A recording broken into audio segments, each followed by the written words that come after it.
आदाब, नमस्कार, अस्सलाम वालेकुम। मैं हूं शमशाद अली मसूद और आप देख रहे हैं लोकतंत्र प्रयास। दिल्ली सरकार को एक साल से ज़्यादा बने हो गए हैं, लेकिन अब एक साल के बाद दिल्ली में कमेटियों की भरने शुरू हो गई है। हम बात करें दिल्ली में अल्पसंख्यक आयोग की कमेटी बनने की, जिसमें दिल्ली सरकार ने निर्मल जैन को अल्पसंख्यक आयोग का चेयरमैन बनाया। और कितनी आबादी है इसे सब जानते हैं, और इसी पर चर्चा के लिए हमारे साथ हैं मुस्लिम सेवा संघ के दिल्ली प्रदेश अध्यक्ष डॉक्टर अख्तर रजा साहब, जिनसे हम बात करेंगे। सोशल वर्कर हैं और आम आदमी पार्टी में भी काम किया। उनसे जानेंगे क्या इतनी बड़ी आबादी में, इतनी बड़ी देश प्रदेश में अल्पसंख्यक आयोग का चेयरमैन एक जैन समाज को बनाना कितना सही है। डॉक्टर साहब, दिल्ली में अभी हाल ही में दिल्ली अल्पसंख्यक आयोग की कमेटी बनी है, उसका चेयरमैन एक जैन समाज के व्यक्ति बनाया, क्या कहते हैं? देखिए, सबसे पहले तो ये समझना है कि अल्पसंख्यक आयोग का गठन हुआ किस लिए था। आज़ादी के बाद ये मुसलमानों के साथ भेदभाव अभी नहीं हो रहा है, ये आज़ादी के बाद से ही मुसलमानों के साथ भेदभाव शुरू हो गया था। तो मुसलमानों की कोई सुनने वाला नहीं था, अधिकारी भी मुसलमानों के नहीं सुनते थे। उस वक्त कांग्रेस की सरकारें हुआ करती थी, तो उन्होंने सोचा कि भाई ये जो भेदभाव जो है ये मुसलमानों के साथ जो हो रहा है, इनके लिए एक अलग शिकायत जो है पोस्ट बना देना चाहिए, जहाँ पे जो माइनॉरिटीज के लोग हैं, जो मुसलमान हैं, वो अपनी जो है शिकायत वहाँ से करेंगे और फिर उनको जो है न्याय देने में आसानी मिलेगी। इसलिए जो है स्पेशली जो है ये अल्पसंख्यक आयोग का गठन किया गया था। अब उसमें जब गठन किया गया तो उसमें अब जाहिर सी बात है कि देखो, पॉलिटिकल पार्टी तो होती है, वो तो हिंदू मुसलमान अभी भी देखा जा रहा, उस समय भी देखा जा रहा था। तो उन्होंने सोचा कि भाई खाली मुसलमानों के लिए अगर यह आयोग बनेगा तो लोग, दूसरी पॉलिटिकल पार्टी इस पर आवाज उठाएंगे। तो जो उस वक्त जितनी भी माइनॉरिटीज थी, जैसे जैन समाज, बुद्ध समाज, सिख समाज, ईसाई समाज, इनको उसमें शामिल किया गया और इसका नाम रखा गया अल्पसंख्यक आयोग। मतलब अल्पसंख्यक आयोग में आज की डेट में 5 या 6 जो है वो कम्युनिटीज आती है। अब आप भी जानते हो, पूरा देश भी जानता है कि जो भेदभाव होता है, क्या जैन समाज के साथ भेदभाव होता है?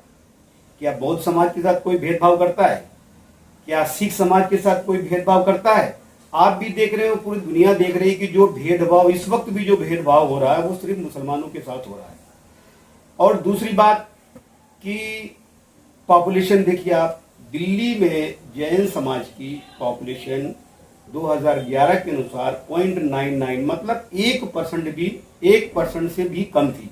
अब शायद 1% हो गई हो, जो ज्यादा हो गई हो। और मुसलमानों की 2011 के अनुसार तकरीबन 12.99, मतलब तकरीबन 13% जो है पॉपुलेशन थी। अगर पॉपुलेशन के हिसाब से देखा जाए तो अल्पसंख्यक आयोग का जो है चेयरमैन वो मुस्लिम को बनाना चाहिए, क्योंकि शिकायतें भी मुस्लिम से संबंधित ही आती हैं। टोटल शिकायतें जिनके साथ भेदभाव होता है, जिनका शोषण होता है, जिन्हें परेशान किया जाता है, चाहे वो किसी भी डिपार्टमेंट में हो, उनको ही परेशान किया जाता है। तो शिकायतें भी जो है वो मुसलमानों से संबंधित आएंगी। तो अगर उस कुर्सी पे मुसलमान होता तो मुसलमानों की समस्याओं को समझने में ज्यादा आसानी होती। उस कमेटी में एक मुस्लिम समुदाय का व्यक्ति भी है, मोहम्मद हारून साहब, सिख समुदाय के व्यक्ति हैं। 3 लोग कमेटी होती है, उसमें एक चेयरमैन होता है। तो वो ऐसी शिकायत, क्योंकि उसमें मुसलमानों को तो रखा गया कमेटी में। देखिए, चेयरमैन और मेंबर में बहुत फर्क होता है। किसी भी आयोग में मेंबर की कुछ नहीं चलती है, ये समझ लीजिए आप। हम भी माइनॉरिटी कमीशन में रह चुके हैं, देख चुके हैं, सिर्फ चेयरमैन की चलती है। और दूसरी बात ये कि कोई ऐसा तो है नहीं कि जिन साहब को मेंबर बनाया गया है, वो भी जो मेंबर बनाया गया है वो भी तो मेरा ख्याल भाजपा से ही होंगे जिनको बनाया गया है। मनोज सिल के वो दिल्ली प्रदेश के प्रभारी। हाँ ठीक है, प्रभारी है, कोई बात नहीं, बड़ी अच्छी बात है। लेकिन कुल मिला के देखो, अभी तक माइनॉरिटी कमीशन पे जो सरकारों ने चेयरमैन को नियुक्त किया, वो एक बहुत ही पढ़ा लिखा आदमी, मतलब ये तो IPS अधिकारी होता था या फिर जो है IAS अधिकारी होता था, मतलब ऐसे जो लोग प्रशासन से जुड़े रहते थे उनको बनाया जाता था। क्योंकि इसमें एक मतलब करने के फैसला करने का हक भी जो होता है वो माइनॉरिटी कमीशन। लेकिन मैं आपकी बात को दूसरी तरफ देखूं कि आम आदमी पार्टी से पहले जितने चेयरमैन बने वो कहीं ना कहीं प्रशासनिक अधिकारी थे, लेकिन आम आदमी पार्टी ने जो चेयरमैन बनाए वो अपनी पार्टी के। हाँ बिल्कुल।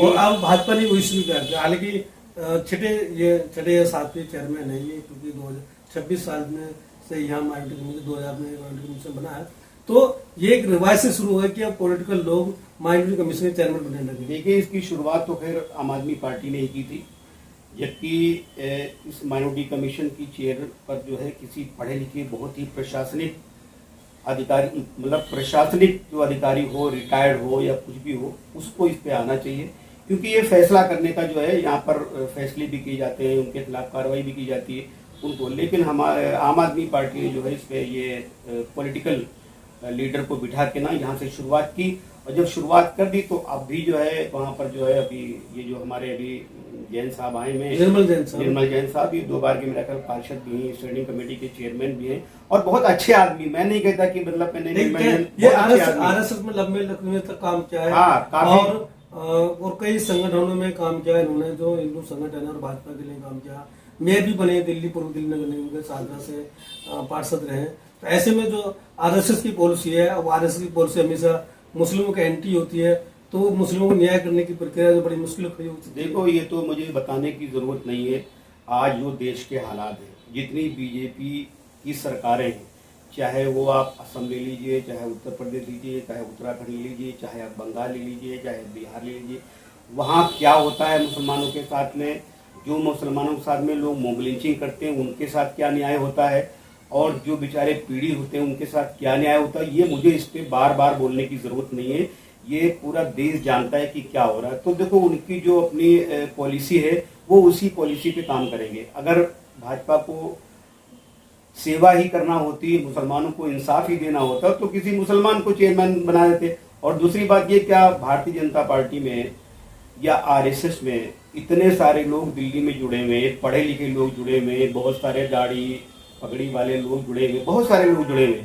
अगर वो चाहते तो किसी को बना सकते थे, लेकिन भाई ये पार्टी का अपना मसला है, ये उनका अपना अधिकार है, वो किसको बनाते हैं, सिख समाज को बनाते हैं, जैन समाज को बनाते हैं। मेरे ख्याल जैन समाज से ज्यादा तो सिख समाज के कम्युनिटी है यहाँ पे, मेरे ख्याल से अगर देखा जाए, सिख और बौद्धिस्ट तो मतलब कहने के उनमें से किसी को बनाया जा सकता था। लेकिन भाई देखो, जिसकी सरकार है वही कोई अधिकार है कि वो किसको अपॉइंट करती है, इसमें कुछ नहीं। वो तो एक जो कांग्रेस के जमाने में जो किसी मुसलमान को अपॉइंट किया जाता था, वो इसीलिए अपॉइंट किया जाता था क्योंकि ये जो माइनॉरिटी जो ये कमीशन बना था, ये बना ही इसलिए गया था कि मुसलमानों के साथ जो भेदभाव हो रहा है उनकी शिकायतों को दूर करने के लिए ये कमीशन बनाया गया था। अब आप समझ सकते हो कि वहाँ पे चेयरमैन साहब, जैन साहब चेयरमैन है, कौन वहाँ पे जाएगा शिकायत लेके, कितना उन पर सुनवाई होगी, ये तो समय बताएगा जब शुरुआत होगी। निर्मल जैन छात्र संगठन में भी काम किया है और भाजपा के लिए तो काम किया ही, क्योंकि लंबे समय से आरएसएस के लिए काम किया। क्या ऐसे में लगता है कि क्योंकि वो उस कुर्सी पर जो बैठता है वो जज होता है, क्योंकि न्याय की प्रक्रिया होती है, वो उस कटघरे में अधिकारी भी बहुत सारे लोग आते हैं, ऐसे में क्या न्याय मिलना लगता है कि जो दिल्ली के मुसलमान है, खाली माइनॉरिटी के लोग हैं, उनको न्याय मिल पाएगा?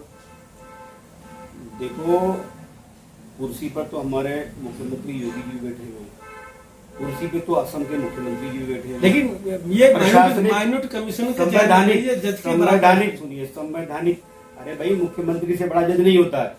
संवैधानिक कुर्सी के ऊपर तो हमारे मुख्यमंत्री बने हुए, उत्तराखंड के चीफ मिनिस्टर बैठे हुए, बिहार के चीफ मिनिस्टर बैठे हुए, बंगाल के चीफ मिनिस्टर बैठे हुए।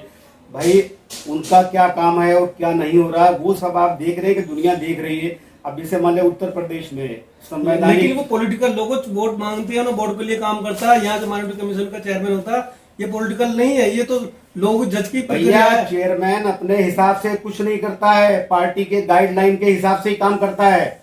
चाहे चेयरमैन हो चाहे मंत्री हो, अपनी समझ से अपने उससे जो है वो कुछ नहीं कर सकता है। हर चीज पार्टी की, जो भी प्रवक्ता आता ना टीवी चैनलों पे, ये पार्टी की गाइडलाइन लेके आता, लिखी हुई स्क्रिप्ट वही बोलता है, अपनी तरफ से कुछ नहीं बोलता। इसी तरह से सरकार जो चेयरमैन नियुक्त करती है, किसी भी आयोग का चेयरमैन नियुक्त करती है या कोई मंत्री नियुक्त करती है, वो पार्टी की गाइडलाइन के हिसाब से उसे चलना पड़ता है। अब अगर सुनिए, अगर जैन साहब मान लिया, जैन साहब को सरकार ने अल्पसंख्यक आयोग का चेयरमैन जो है नियुक्त किया है, और जैन साहब जो है अपनी पार्टी की पॉलिसी के विरुद्ध में काम करने लगे, तो जैन साहब को हटा दिया जाएगा? विरुद्ध में कैसे आप काम कर सकते हो?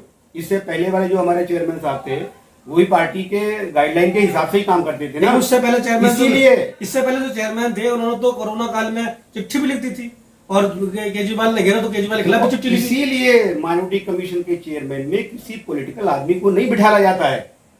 इसीलिए अब तक ये जो आम आदमी पार्टी के चेयरमैन साहब थे, इनसे पहले उस चेयर पे किसी पॉलिटिकल आदमी को नहीं बिठाया गया। आप जाके देखिए जाके, क्यों? क्योंकि जो पॉलिटिकल आदमी बैठा जाएगा वो पॉलिटिक्स की गाइडलाइन, अपनी पार्टी की गाइडलाइन के हिसाब से काम करेगा। इसलिए नॉन पॉलिटिकल आदमी उस पर बिठाए जाते थे कि भाई तुम अपने हिसाब से इसको चलाओ, जैसे चला सकते हो। कोई भेदभाव नहीं हो रहा, आप भी जानते हो, हम भी जानते हैं।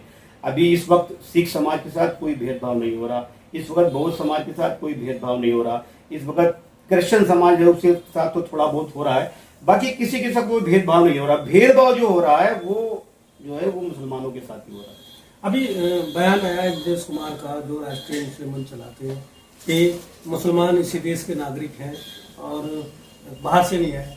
उनके इस बयान को कैसे देखते हैं? देखिए, इंद्रेश कुमार जी जो हैं वो आरएसएस के मुस्लिम विचार मंच से जुड़े हुए हैं और जितना भी मुसलमान है वो उनसे जुड़ा हुआ है, मुस्लिम विचार मंच से। ठीक है, हालांकि अगर मुस्लिम विचार मंच है तो मेरे हिसाब से किसी मुस्लिम को ही उसका चेयरमैन होना चाहिए। देखो, ये बयान जो है भागवत जी भी गाहे पगाहे देते रहते हैं और इंद्रेश कुमार भी गाहे पगाहे देते हैं।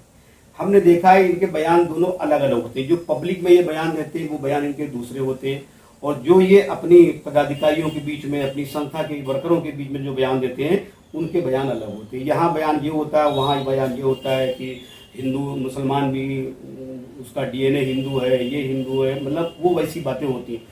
तो इनकी बातों को ज़्यादा सीरियस लेने की ज़रूरत है नहीं। लेकिन मैं एक बात कहूँगा कि भाई कम से कम इन्होंने ये कहकर कि मुसलमान इसी देश का नागरिक है और मुसलमान बाहर से नहीं आया है, जितना हक इस देश पे हिंदुओं का है उतना ही हक इस देश पे मुसलमानों का, ये कह के कम से कम जो आरएसएस बीजेपी के लोग जुड़े हुए हैं, आरएसएस बीजेपी से जो मुसलमान जुड़े हुए हैं, कम से कम उनके ऊपर तो एहसान किया है, कम से कम कि उन्हें तो कम से कम माना कि वो भारत के नागरिक हैं। दूसरी बात यह है कि देखिए, कोई भी चीज कहने से या बयान देने से उसकी कोई मान्यता नहीं होती जब तक वो जमीन पर इम्प्लीमेंट नहीं किया जाता है। अगर इस वक्त जो है आरएसएस इतना पावरफुल संगठन है कि किसी भी सरकार में बगैर आरएसएस के पत्ता नहीं हिल सकता है, चाहे वो केंद्र सरकार हो और चाहे वो राज्य सरकार हो, ये सबको पता है, पत्ता नहीं हिल सकता है।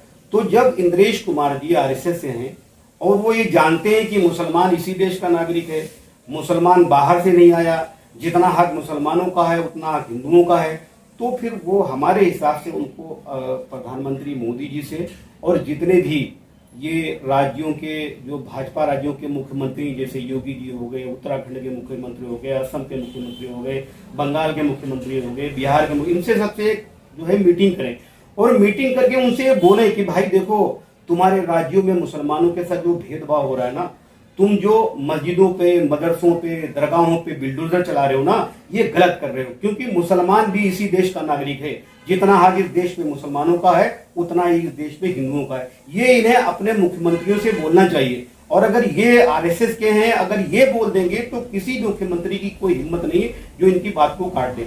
आज आप देखिए कि इंद्रेश कुमार जी ये बात कह रहे हैं और कई बार भागवत जी भी ये बात कह रहे हैं, मुसलमानों की मस्जिदों की, दरगाहों पे, मदरसों पे बिल्डोजर धड़ल्ले से चला जा रहे हैं, मुसलमानों को मोब लिंचिंग के नाम पर, गाय के नाम पर मुसलमानों की मोब लिंचिंग हो रही है, जितने भी हिंदू संगठन हैं वो मुसलमानों को मारने काटने की, देश से बाहर भगाने की, पाकिस्तान भेजने की ये बात कर रहे हैं। तमाम सारे हिंदू संगठन इस्लाम की शान में गुस्ताखियां कर रहे हैं, उनको अपमानित कर रहे हैं।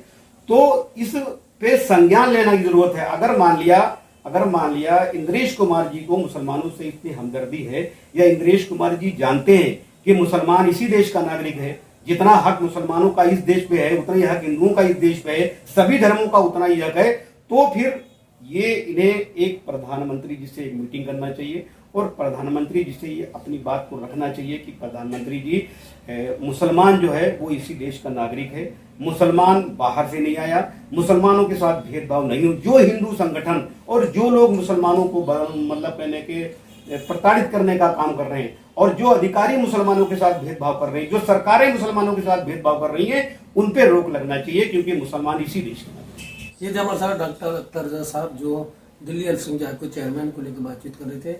आप इस खबर को कैसे देखते हैं? कमेंट्स और लाइक करते हैं, जरूर बताएं। बहुत बहुत शुक्रिया।